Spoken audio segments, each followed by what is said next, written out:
درس اليوم المركزية الإدارية. مرحبا بالجميع.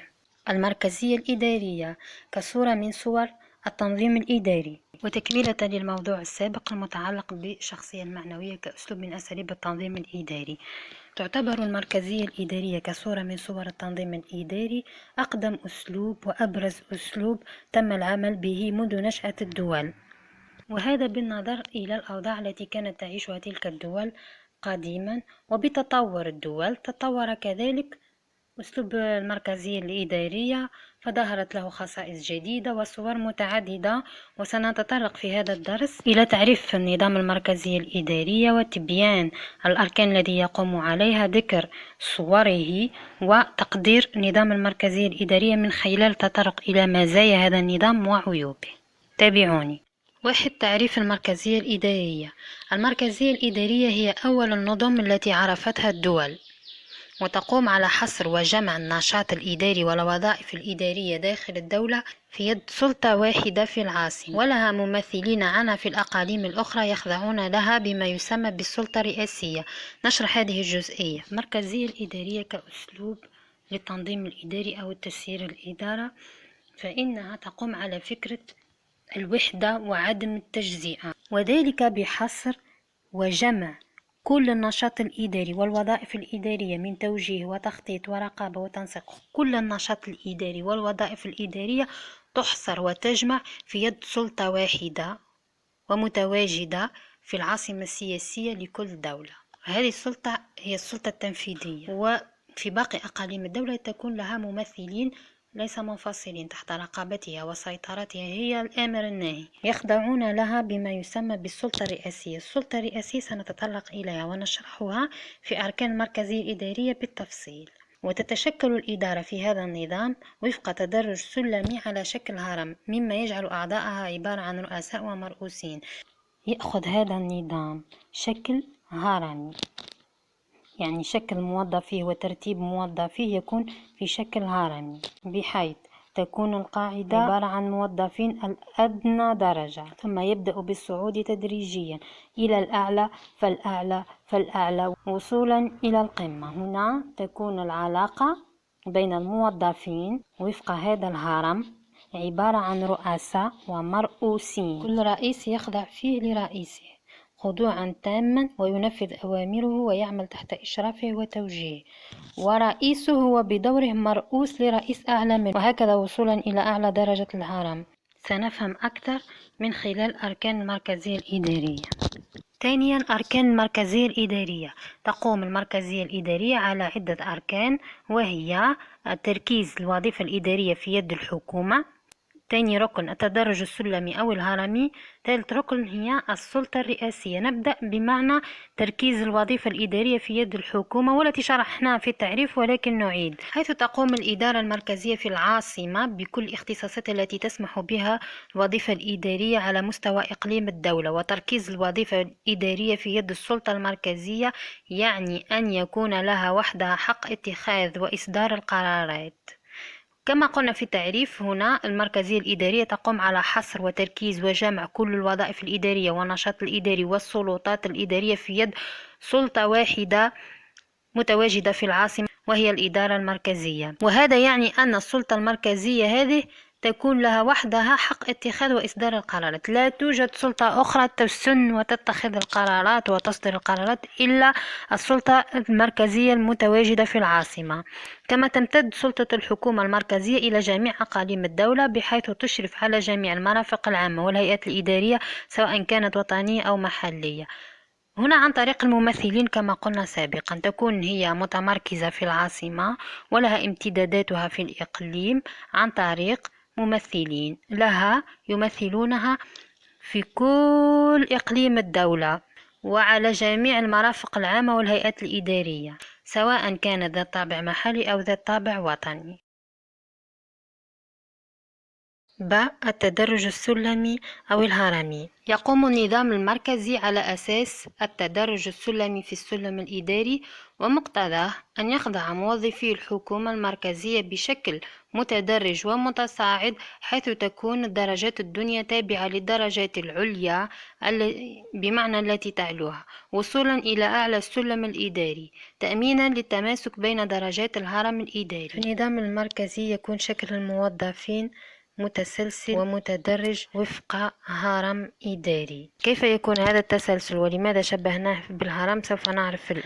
قلنا أنه متسلسل بحيث أنه يبدأ من موظف أدنى درجة إلى موظف أعلى درجة، والموظف الأعلى هو أدنى درجة من الموظف الذي يعلوه، وهكذا وصولا إلى أعلى موظف في السلطة المركزية. وتم تشبيهه بالهرم لأن النظام المركزي تتشكل الإدارة فيه في شكل هرم واسع القاعدة، ويأخذ بالانحسار صعودا وصولا إلى أعلى قمة الهرم، حيث تكون الدرجات الدنيا للموظفين في قاعدة الهرم، ثم تبدأ الدرجات تعلو رتبة فوق أخرى، وهكذا وصولا إلى أعلى رتبة وهي قمة الهرم. وللسلطات العليا حق إصدار الأوامر للجهات الدنيا، ويخضع كل مرؤوس لرئيسه خضوعا تاما بما يقره القانون. وهذا التسلسل في الدرجات يخلق ما يسمى بالسلم الإداري من خلال طبقتي الرؤساء والمرؤوسين، فتبرز علاقة التبعية والسلطة الرئاسية. إذن من خلال هذا التسلسل في الدرجات بين الموظفين يخلق لنا سلم إداري، تبرز لنا علاقة التبعية والسلطة الرئاسية. بالنسبة لعلاقة التبعية هي خضوع جميع الإدارات والهيئات بما في ذلك الموظفين وتبعيتها إلى السلطة المركزية عن طريق السلم الإداري. معناتها هناك سلطة مركزية في الدولة متواجدة في العاصمة، وفي باقي الأقاليم يوجد هيئات إدارية. تلك الهيئات الإدارية هي تابعة للسلطة المركزية، وكذلك الموظفين المتواجدين في تلك الهيئات. كل موظف تابع لرئيسه، والرئيس بدوره هو مرؤوس لرئيس أعلى منه يتبعه ويخضع لأوامره. هذه هي علاقة التبعية. أما السلطة الرئاسية فهي ركن من أركان المركزية الإدارية، ونتطرق إليها الآن. جيم السلطة الرئاسية، وهي السلطة التي يمنحها القانون للرئيس الإداري لضمان حسن سير المرفق العام، وعلى هذا يجب أن يمارس الرئيس هذه السلطة في حدود الأنظمة والقوانين. إذن السلطة الرئاسية هي حق معترف به لرؤساء الإداريين يمارسونه على مرؤوسيهم وفق نظام قانوني، وهذا لتحقيق فعالية واستمرارية العمل الإداري واستمرارية المرفق العام. وتعتبر السلطة الرئاسية الوجه المقابل للتبعية الإدارية التي شرحناها منذ قليل، وهما ناتجان عن السلم الإداري أو التدرج السلمي للإدارة، وهي تقرر بدون نص وبشكل طبيعي، غير أنه من جانب آخر لا يجب أن يتجاوز الرئيس حدود المقررة له قانونا وتنظيما. إذا مظاهر السلطة الرئاسية تتجسد في سلطة الرئيس إما على شخص المرؤوس أو على أعماله. أولا، سلطة رئاسية على شخص المرؤوس. تشمل سلطة الرئيس على المرؤوسين الكثير من الاختصاصات، تبدأ بالتعيين وتنتهي بالعزل، وبين هذين الإجراءين توجد العديد من الإجراءات قد تلحق بالموظف طيلة حياته الإدارية أو الوظيفية. مثلا حق الرئيس في تسخير مرؤوسيه لأعمال معينة يقتضيها الوظيفة أو يقتضيها الاختصاص، وسلطة نقل الموظف وترقيته وتسليط العقوبات التأديبية عليه في حدود ما يسمح به القانون. أما السلطة الرئاسية على أعمال مرؤوسيه فتتمثل في سلطة الرقابة السابقة وسلطة الرقابة اللاحقة. ألف، سلطة الرقابة السابقة، وذلك بتوجيه الأوامر والتعليمات، ويكون على المرؤوسين واجب الطاعة وتنفيذ الأوامر. سلطة الرقابة السابقة هي سلطة الرئيس التي تكون في البداية، وهو حق إصدار الأوامر والتعليمات، ويعتبر هذا الاختصاص من أهم مميزات السلطة الرئاسية، لأن إصدار الأوامر عمل قيادي له أهمية كبرى في سير الأعمال الإدارية. وبوجه عام نجد أن السلطة الرئاسية تتصف أساسا بأنها سلطة آمرة، لكونها تقوم أساسا على إصدار الأوامر والنواهي، ومن جانب آخر هي ملزمة للمرؤوسين بحيث أنهم يجب عليهم الطاعة. ولكن السؤال المطروح هنا والذي أثار نزاع بين الفقهاء حول مدى جواز تقييد المرؤوس بأوامر الرئيس، التي تكون أحيانا مشوبة باللا مشروعية، أحيانا تكون أعمالها لا مشروعة. فما موقف الموظف؟ هل يحترمها حتى وإن كان يعلم أنها غير مشروعة، أم يطبق كل أوامر الرئيس ويخضع لها خضوعا تاما؟ هنا كما قلنا تبينت آراء الفقهاء، ونأخذ موقف الدكتور عمار عوابدي الذي قضى بأنه متى توفرت شروط معينة أصبح لزاما على المرؤوس تنفيذ أوامر رئيسه حتى وإن كانت غير مشروعة. وهذه الشروط تتمثل في أن يكون الأمر الصادر يكون في شكل مكتوب ومؤرخ وواضح المصدر والوجهة، وبالتالي يصعب على الرئيس توجيه أوامر يعرف أنها مخالفة للقانون مادام أنها مكتوبة ومؤرخة ومصدقة. هنا تخرج من يد المرؤوس. ثاني شرط أن تكون ذلك الأمر صادر من الرئيس المختص موضوعا وزمانا ومكانا. يجب على المرؤوس أن يتأكد ويتحرى عن الأمر هل هو صادر من رئيسه المختص فعلا أم لا. إذا ما توفر هذان الشرطان يصبح لزاما على المرؤوس تنفيذ الأوامر حتى وإن كانت غير مشروعة. كما أضاف الدكتور إلى أنه لا يعقل منطقيا أن يقوم المرؤوس بفحص مشروعية أمر رئيسي، فهذا ليس من اختصاص المرؤوس. فحص المشروعية هو من اختصاصه وواجبه احترام الأوامر. سلطة الرقابة اللاحقة، وذلك عن طريق التعقيب، ويكون التعقيب إما بالتصديق أو التعديل أو الإلغاء أو السحب على تصرفات المرؤوس. سلطة الرئيس في الرقابة البعدية تكون على أعمال المرؤوس، تتمثل في حقه بإجازة أعمالهم أو التصديق عليها، هذا أولا، وتكون إما مصادقة صريحة أو مصادقة ضمنية. ثاني صلاحية هي التعديل. التعديل هو عبارة عن فرض رقابة الرئيس على عمل المرؤوس بإجراء تغييرات الواجبة على عمله، بحيث أنه يحتفظ الرئيس بكامل العمل ويضيف إليه ما يراه مناسبا أو يلغي جزءا منه بما يتلائم والعمل الإداري. ولكن يجب أن يكون تعديل جزئيا، فإذا أصبح تعديل كليا على كامل العمل هنا يصبح إلغاء وليس تعديل. بالنسبة للإلغاء الآن هو أن يقوم المرؤوس بإصدار عمل إداري، وقد يكون صحيح كما قد يكون غير مشروع، فللرئيس وحده القيام بإلغاء هذا العمل أي يضع حدا لحياة هذا العمل.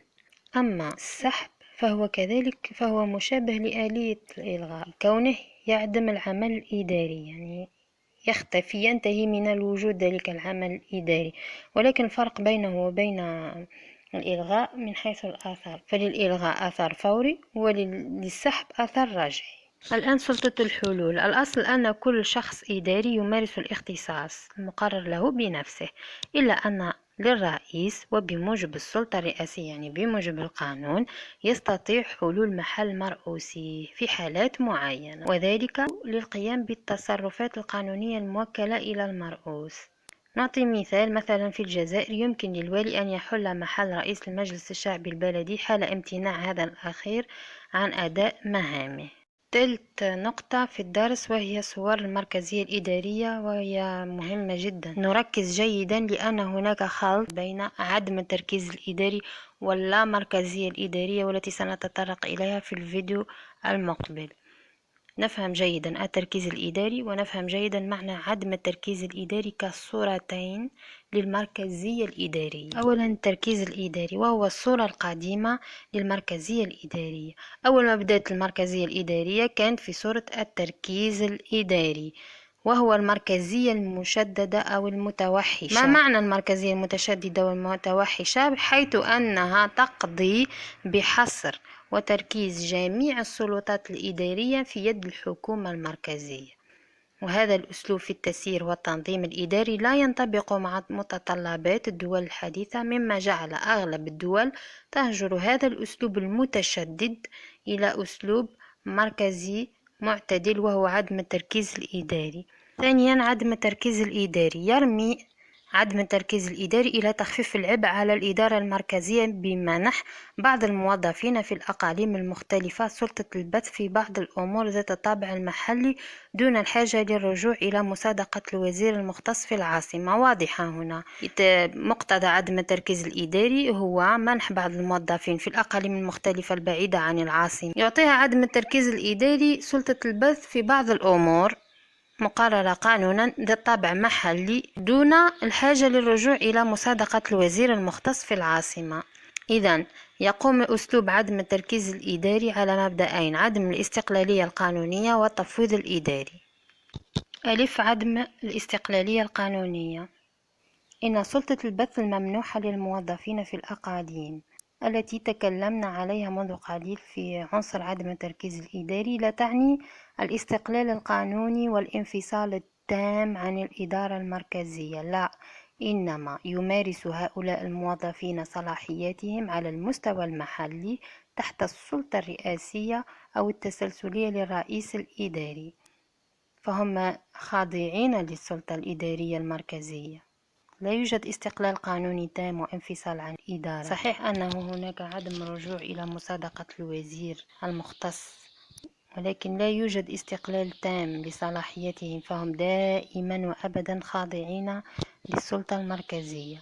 باء، التفويض الإداري. التفويض الإداري هو موضوع طويل وعريض ونحن هنا سنذكره باختصار، نعطي فكرة عامة، وإذا أردتم التفصيل أكثر في موضوع التفويض الإداري اتركوا لي في التعليقات وسأنشر فيديو مفصل عن التفويض الإداري بأنواعه. إذن التفويض الإداري هو نقل وتحويل جزء من الصلاحيات والسلطات الإدارية من مستوى أعلى إلى مستوى آخر أقل منه.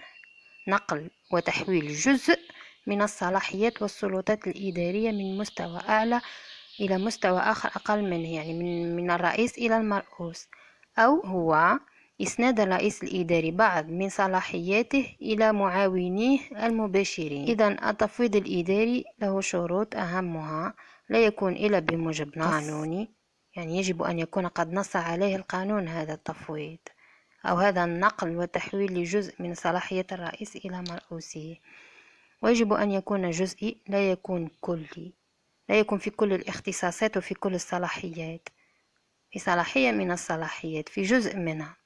وكذلك يجب أن يصدر هذا الاختصاص بمقتضى قرار. يقضي بالتفويض، هنا خطأ مطبعي، ليس بالتعويض، يقضي بالتفويض، يصدر قرار يقضي بالتفويض.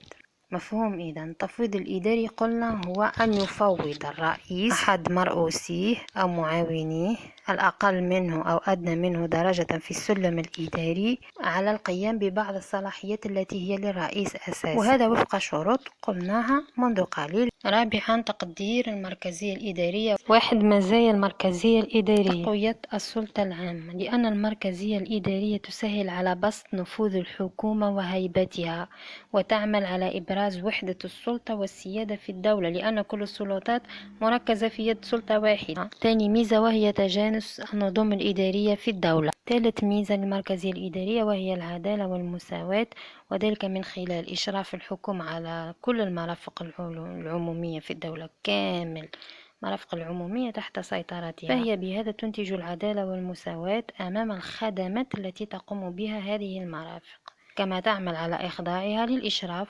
والرقابة، رقابة متساوية بين كل المرافق، لأنها جهة واحدة في يدها هذه السلطة. التقليل من النفقات العامة، وهذه أكبر ميزة للمركزية الإدارية، بما أن كل السلطات مركزة في جهة إدارية واحدة، فإنها تؤدي إلى أقصى حد ممكن من النفقات نظرا لوحدة مصدر النفقات، كذلك الرقابة الدقيقة الموحدة. فالنظام المركزي هو الأفضل من حيث الاقتصاد أو في المجال الاقتصادي.